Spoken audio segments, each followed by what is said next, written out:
Des voitures en circulation, des commerces ouverts, les écoles fermées, c'est le constat de la ville morte décrétée par des partis politiques et des acteurs de la société civile. Cette coalition a appelé les Tchadiens à observer une ville morte ce lundi 26 février pour contester contre l'augmentation du prix du carburant à la pompe. Le 13 février dernier, le gouvernement de transition a revu en hausse le prix du carburant.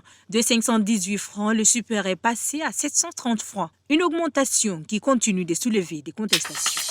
La marche dite pacifique du syndicat national des professionnels de radiodiffusion et télévision du Tchad est interdite, a signé le ministre de la Sécurité publique, Mahamat Sharfaddine Margui.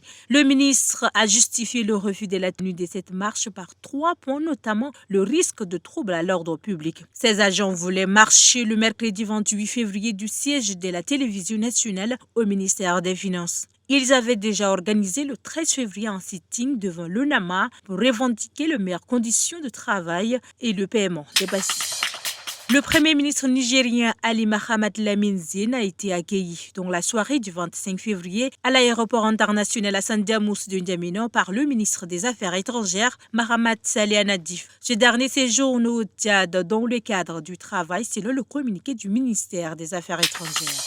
1117 organisations de la société civile et des associations de défense des droits de l'homme ont appelé le président de transition Mahamat Idriss Déby Itno à se porter candidat à la présidentielle post-transition. Ces organisations réunies sous l'alliance des organisations de la société civile soutenant la candidature de Midi justifient ce choix par leur confiance en sa vision et son leadership qui ont montré un engagement indéfectible envers la stabilité, le progrès, l'unité de la nation.